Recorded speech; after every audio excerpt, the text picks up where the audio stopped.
I am a 36-year-old man, married to my wife, who is 34. We have a 3-year-old son, and my wife is 6 months pregnant with a girl.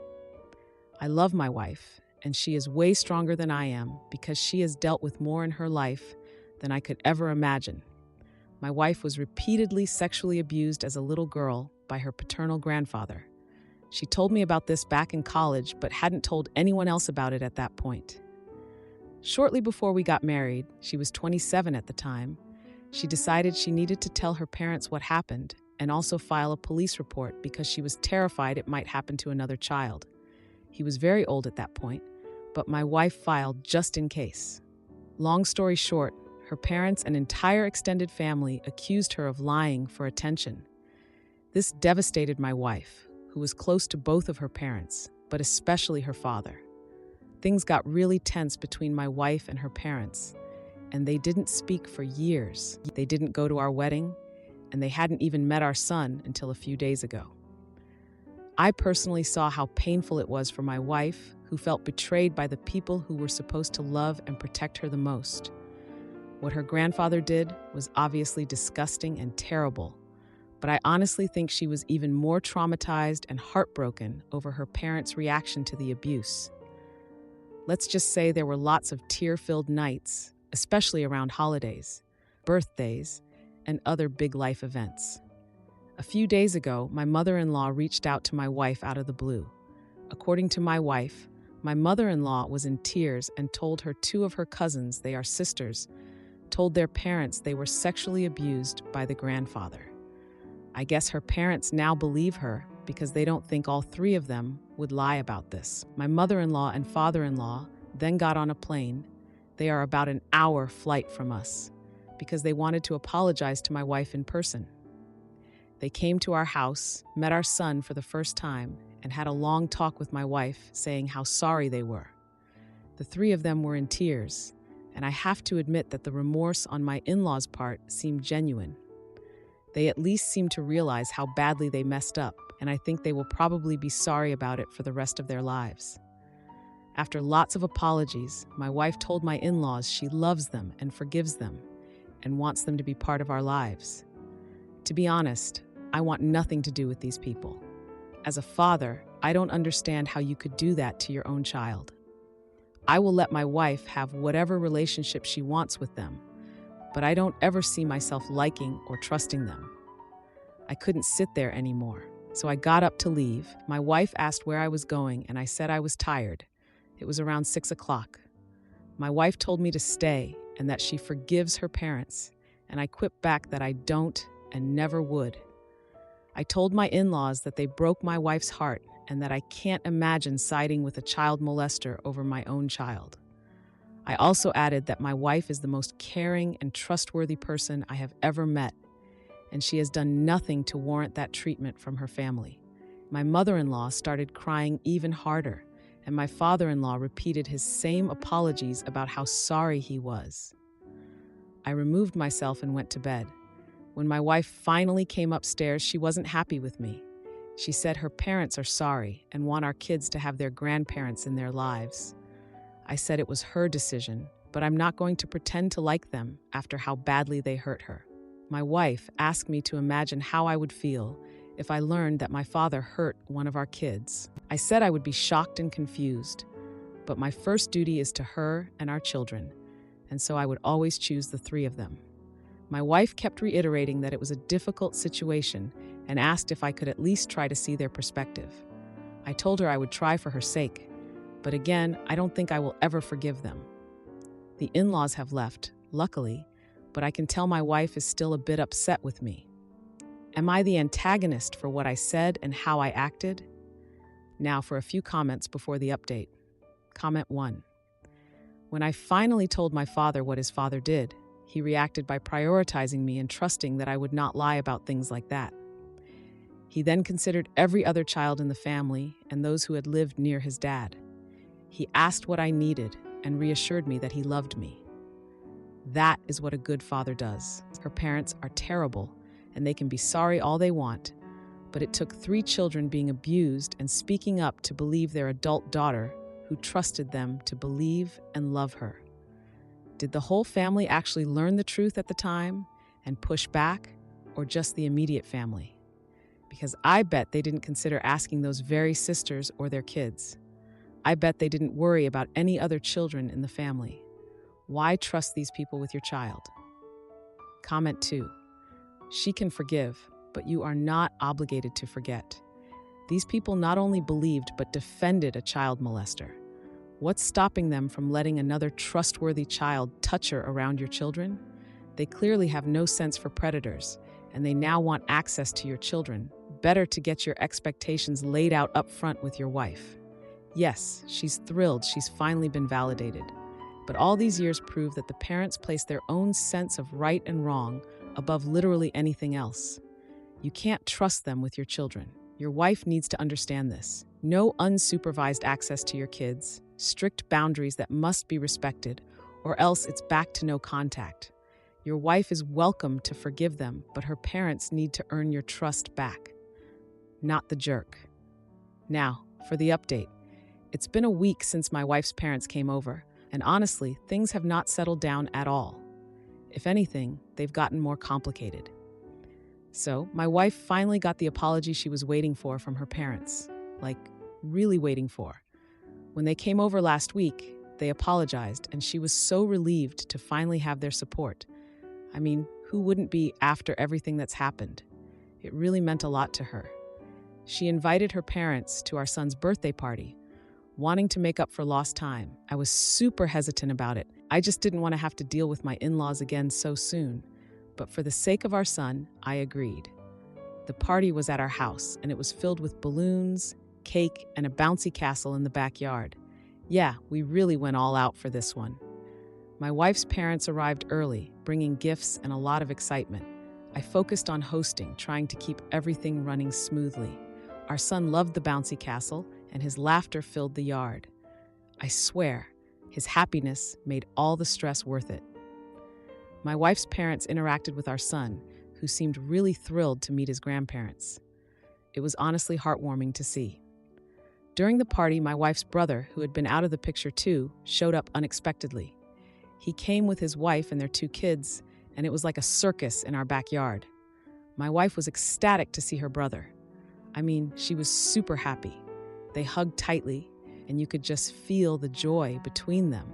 I overheard them discussing how the family had been broken for too long.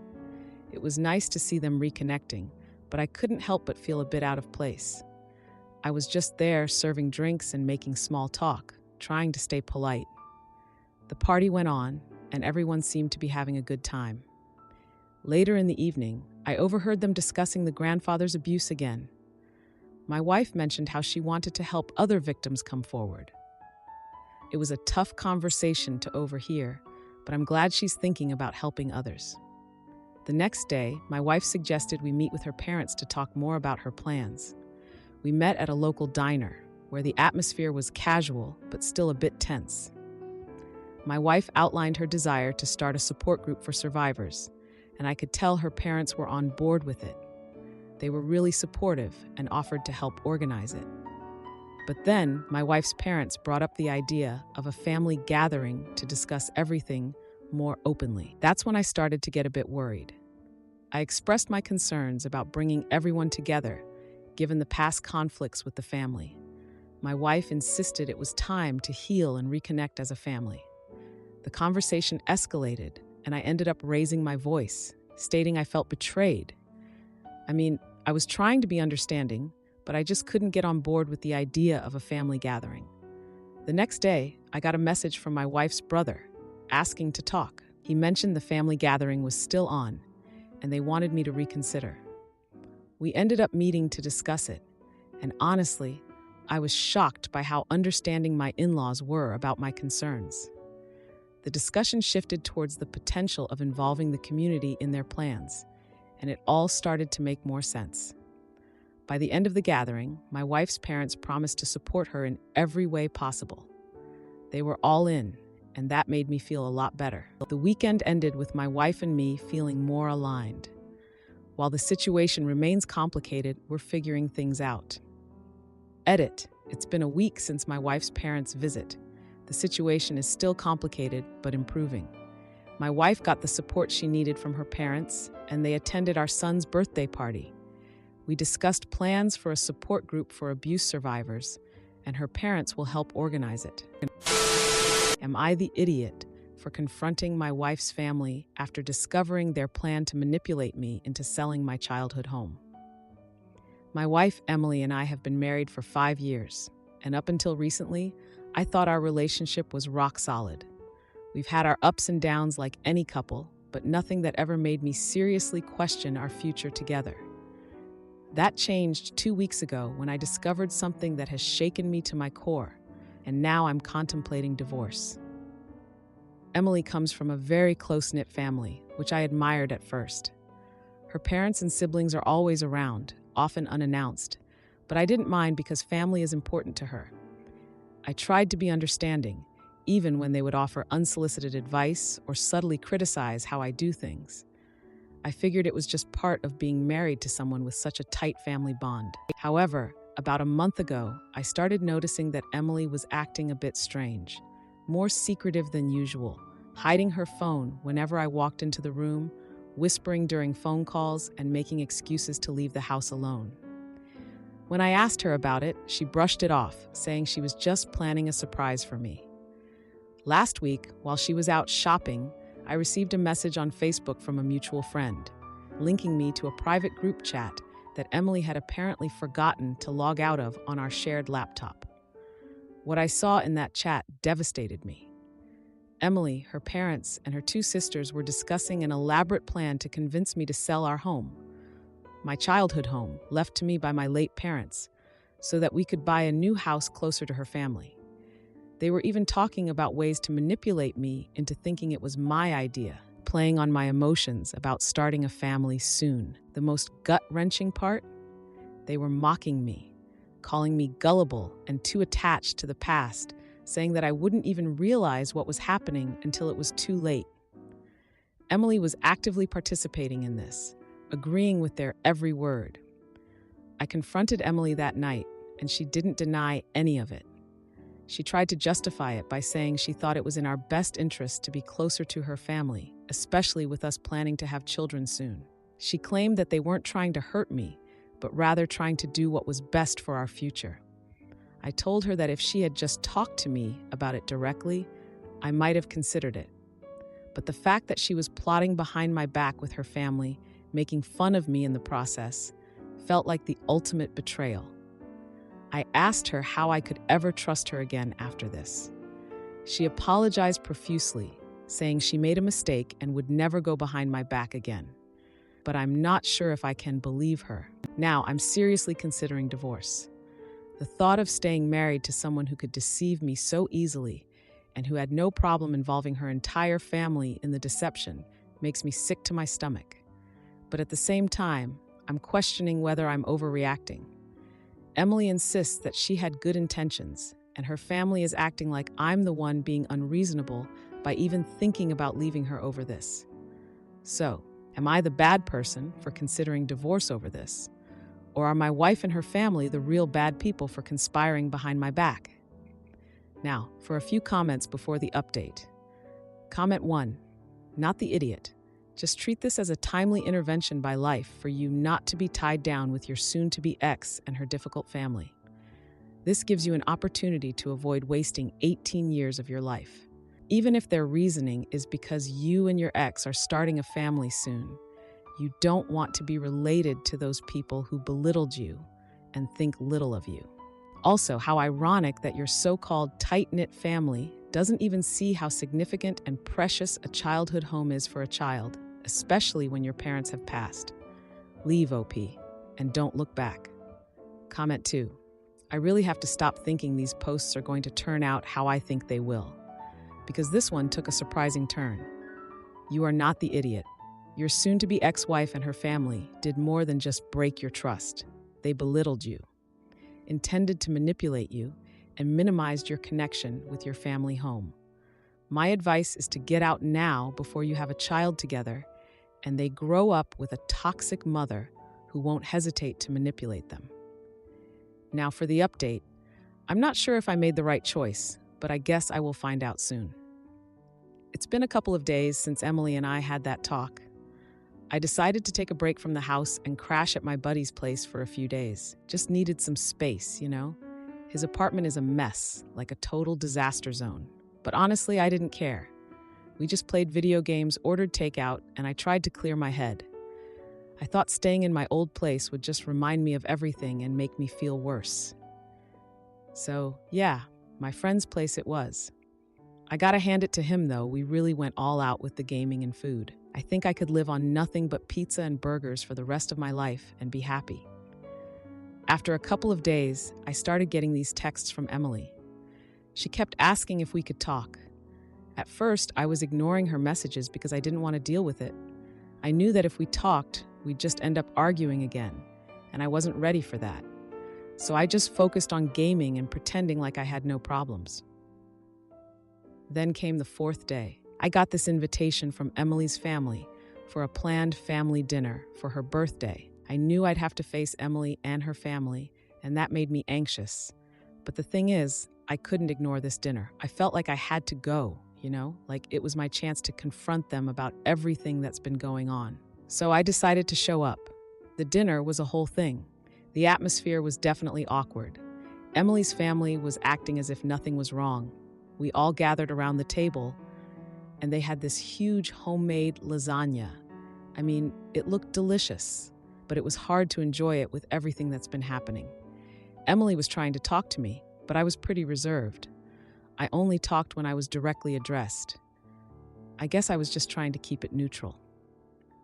So there we were, eating this amazing lasagna, and then Emily's younger brother made this offhand comment about how great it would be to have a new house for family gatherings.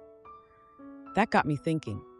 I mean, I knew what he was implying, and I wasn't surprised. I just kept my mouth shut for the time being. After dinner, Emily pulled me aside into the living room. Finally, some privacy. She insisted that her family only wanted the best for both of us, but I wasn't buying it. Emily could be really convincing, but I was still upset about everything. I called her out on the group chat stuff and their plans. I told her it was manipulative. She defended her family's intentions, saying they were just brainstorming ideas for our future. I shot back, saying they should have come to me first if it was just brainstorming. She started tearing up, and I could see she was frustrated. Her mom overheard and stepped in, trying to mediate. She said they just wanted to help, but I felt like I was being cornered. I had to get out of there for a bit, so I left the living room. I ended up in the kitchen, just trying to grab a drink and calm my nerves. Emily followed me and asked me to listen to her side without interrupting. I agreed to hear her out, but I made it clear that trust had been broken. So, Emily proposed a compromise. She wanted us to talk about moving closer to her family, but also explore other options. I was skeptical, but I agreed to keep the conversation going. We ended up reaching a tentative agreement to check out houses together in both locations. It was a small step, but at least we were making some progress. The mood lightened a bit after that, so we headed back to the dining room to rejoin her family. Later, as the guests were leaving, Emily pulled me aside again. She surprised me by saying she had already looked at houses in the area I grew up in. That caught me off guard. It made me realize that she was more invested in this than I thought. We ended up arguing about her secretive nature again, but the discussion wasn't as heated as before. I kept my guard up, though. I knew the stakes were higher now. Despite everything, I ultimately agreed to check out one of the houses she found. We set a date for the weekend. I didn't know what to expect, but I figured it was worth a shot. So yeah, that's where things stand right now. I guess we'll see how this goes. Edit: Emily and I have been discussing the possibility of starting a family.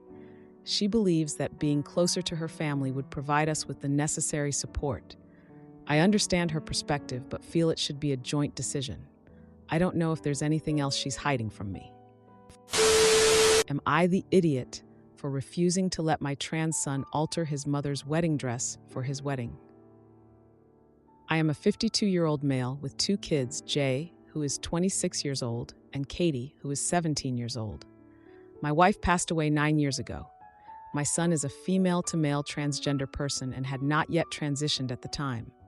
Growing up, my son always had a fascination with his mother's wedding dress, and she always told him he could wear it to his wedding. The dress was never bequeathed to him or anything of the sort. It has remained in my care since my wife passed. My son and I have never discussed his mother's wedding dress at all. My daughter frequently says she wants to wear it to her wedding someday. Well, my son recently proposed to his long-term girlfriend, Valerie, who is 26 years old. We have all been very excited for them. They are currently in the early stages of wedding planning. And my son came to my house recently asking for his dress. I was a bit confused and asked what he meant. He said he wanted his mother's wedding dress to repurpose so he could wear it at his wedding. He did specify that he wanted to do this to feel like he has a piece of his mother at his wedding. I asked if it would be possible to make the alterations reversible, as his sister also wants to wear the dress. He looked at me like I had two heads and told me the wedding dress would most likely be torn apart and the fabric sewn into different pieces of clothing. But that would be for him and Valerie to decide. I told him I couldn't give him the dress if he was going to alter it in a way that would make it unusable for his sister. He started to get angry and said he could do anything he wanted with it, as it's his. I told him his mother intended for him to wear it as a dress, not destroy it. I know she would never allow that. She loved her wedding dress, and it meant a lot to her, as it was a gift from her grandmother, who unfortunately passed away about 8 months after the wedding. My son turned this into a huge argument and accused me of being trans-unfriendly. He claims that if he was a girl, I would have no problem with him taking the dress. I told him I would have the same stipulations, as I personally view it as unfair that one child gets to use it and the other doesn't. My son escalated things and has gotten other relatives involved. My sister thinks I am being a massive jerk and that my wife never said Katie could have the dress, so it shouldn't go to her in the first place, while my wife's parents are saying I am in the right. I am no contact with my parents and most of my extended family due to how they responded to Jay transitioning. So these are the most important people in my life. Katie has told me she does still want to wear the dress, but she will let Jay have it if it's going to break apart the family. I am still conflicted about the whole thing, but I am putting my foot down for now. So am I the jerk? Now for a few comments before the update. Comment 1. Not the idiot. Saying no to a transgender person doesn't make you trans-unfriendly. It just means you said no. I hate this response from entitled individuals trying to get their way. They are trying to manipulate you into being the bad guy because they are not getting their way. It's actually disgusting and does great damage and disservice to transgender people who are suffering from real transphobia. It's akin to people making false accusations of intimacy attack. You're not giving the dress to either child. You are lending it to them. As such, it needs to be returned in reasonable condition. Being ripped into shreds for parts is not a reasonable condition. Be careful that your son doesn't agree just to get his hands on the dress and then do what he wants, uncaring of you or his sister. Good luck. Your son is acting inappropriately for his reaction. I understand being upset, but the tantrum, manipulation, and full-on family drama stirring are complete inappropriate behavior. Comment 2. Not the idiot. This has nothing to do with your child being transgender. He wants to destroy a beautiful wedding dress. No way in the world is that reasonable. It's a wonderful memory of you and your wife. When I first started reading, I figured your son was going to ask for the dress for his soon-to-be wife to wear. Just nope. Now, for the update. I was on the phone with Jay the day after our argument. He was calling about the wedding plans, and I could tell he was frustrated. He asked to meet in person to talk about the dress. We agreed to meet at the diner where our family always gathers for breakfast. I love that place, and I got there early to order a coffee and try to get ready for our conversation that was going to be awkward. Jay showed up looking visibly upset. He started off by bringing up their late mother's wishes. I tried to explain why I was against altering the dress. It means a lot for both kids, not just him. But he immediately interrupted me, accusing me of not understanding what this meant to him. We started raising our voices, which was uncomfortable for the other people there. He accused me of being selfish, and I insisted that repurposing the dress permanently would go against their mom's memory. We both left the diner without figuring anything out, still angry and frustrated. Later that day, I got a text from Katie saying she was confused about the whole situation. I tried to call her, but she was busy with school and didn't respond. I could tell she was avoiding the topic, which made me more uneasy. Then the family gathered for a birthday dinner for my parents at my house. Jay arrived with Valerie, and their mood seemed off right from the start. During dinner, Jay made a sarcastic comment about the dress, and it caused an awkward silence. I tried to lighten the mood by sharing funny childhood stories, but Jay's hostility just kept growing. He eventually lashed out at me in front of the family, which was super embarrassing. Katie finally spoke up, suggesting we drop the discussion about the dress until after the dinner. I agreed because I wanted to keep the peace. After dinner, Jay pulled me aside and asked for a family meeting to settle this once and for all. We set a date for the meeting at his apartment, which he wanted to keep private. The night before the meeting, I got a call from my late wife's parents. They were upset about what was happening with the dress and wanted to support their son. At the meeting, Jay presented a detailed plan for how he wanted to incorporate the dress into the wedding. It was aggressive, and I struggled to find any common ground with him. Katie tried to mediate, but things just got worse. Both of them started accusing me of being unreasonably difficult. I finally stood my ground. I told him that both kids should have the right to the dress. He stormed out of the meeting, vowing to go forward without my blessing. Valerie followed him out, and I was left with Katie in shocked silence. Afterward, I started getting a series of texts from family members. Some were taking sides, which only made things worse. The following week, Jay announced his wedding date, not waiting for the dress issue to be resolved. Edit. Jay and Valerie have since sent out wedding invitations, and Katie is now siding with Jay, asking me to let this go. This has caused a lot of tension between me and Katie, which I'm struggling to handle. If you like this video, you'll probably like these too. Also, while you're here, please consider subscribing. It's your support that keeps this channel alive and allows me to make better and longer videos. Have a great day.